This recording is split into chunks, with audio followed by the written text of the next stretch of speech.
Tragedy struck in Ogun State after a Dangote Cement truck lost control and rammed into a commercial tricycle, killing all 5 occupants on the spot.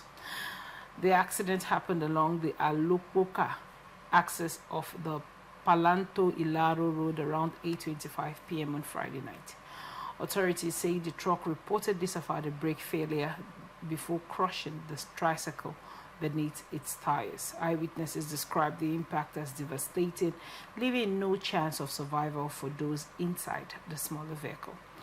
Rescue teams led by acting head Adedayo Omona Yajo and the Ilaro Divisional Commander Isalako Ido responded swiftly to the scene. However, tensions flared as angry residents attempted to attack the responders, blaming authorities for poor road safety and repeated crashes along the route.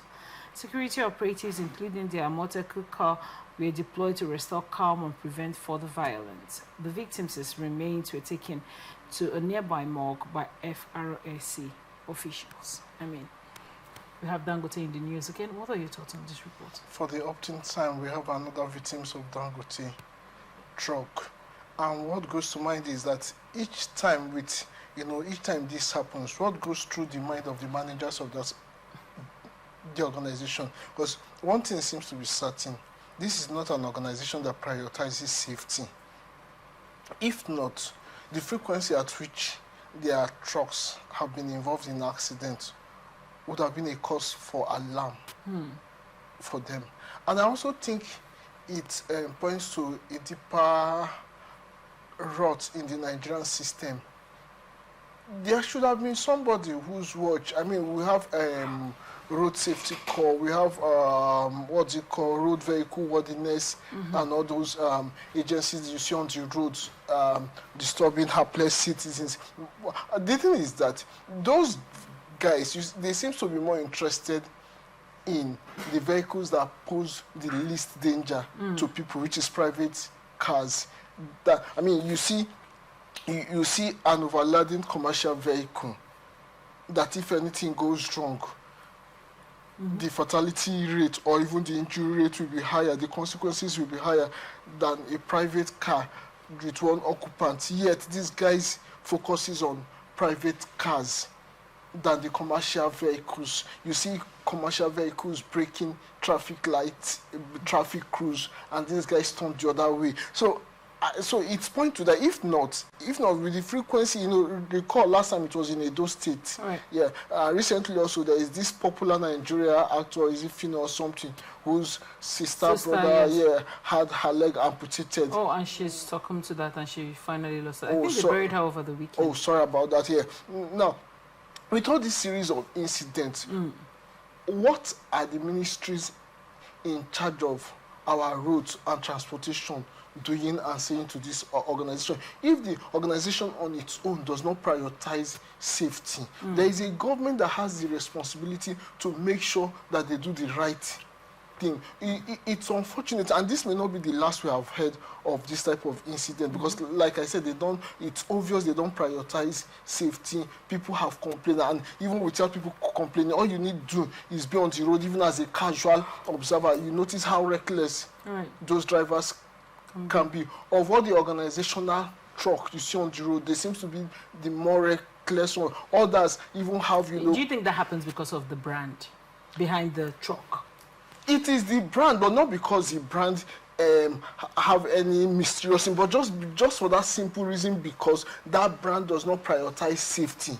So it is about their safety culture. It is not about maybe some, when we say brand, people may want to think that, maybe because the persons behind it are highly placed or something. I don't think it's a matter of being highly placed. It's a matter of not prioritizing safety. They don't prioritize safety. I think that's the major issue they have in that organization, and that reflects in the way you see their truck operate on the roads. And when you say they don't prioritize safety, they don't prioritize safety while training their drivers? Absolutely.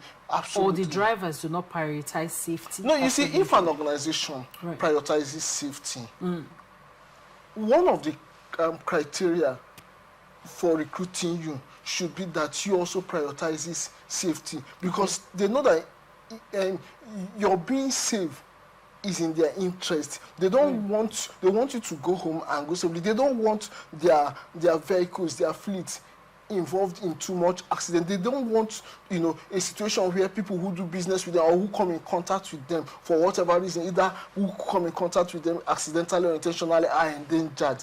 They don't want that. But it is because they don't prioritize safety. That culture is passed down to their drivers, and of course it shows in the kind of persons they recruit. If they prioritize safety, they would have probably given a thorough, maybe defensive driving course, it's called DDC, to their drivers. Then they would have, you know, safety features would have been some of the basic things that they would have pushed down the mind of their drivers, so that those drivers will think, sleep, and talk safety. So when you see them on the road, they will naturally be safety conscious, because they know not being safety have a consequences. Right. For them. They know that the organization does not tolerate unsafe acts. But because maybe nobody talks about safety so much in the organization, so they can be as reckless as they choose to. Now, other than the organization, you know, prioritizing safety, let's talk a little bit about these drivers. When the situation with the ex-Big Brother housemate Fina's sister happened, young promising girl that just, you know, rounded up with school, has died and left her 2 children, and right now she's been buried. So let's bring it back a little bit towards the drivers. Right. Usually when these things happen, the attack is usually on the organization and never on the individual that actually moved the truck. Do you think if we shift focus and these organizations now decide that, okay, if you commit this sort of crime, we're going to bring you out as an individual as opposed to, you know, staying under the umbrella of an organization to fix it as an organization, do you think we'll have some form of a redress? No, you see, you cannot divorce the individual from the organization, because it was that organization that gave them the responsibility. They were acting in the name of the organization, much as the individual would be punished and held liable for their actions if a driver has been found to violate traffic rules, because you also as a person, you have a responsibility to obey the rules, you know, whether they are traffic rules or any other rule set by the company. But you see, what we are saying is this: if an organization makes safety their priority, there will be no debate if an accident happened, who would be held responsible. It won't be the blame game. Their priority will be, we don't want it to happen. Not that if it happened, you will be held responsible. So the holding the driver responsibility is should be a secondary to the organization, because their name, whether it is the driver you held responsible or the organization, you can't divorce their name from coming to play. People would always ascribe what happened to the name of that organization. So they have a prayer. And you know, it's just sort of more than a moral responsibility. It's a responsibility that you want everybody to be safe. You see, safety don't just happen. It's a responsibility.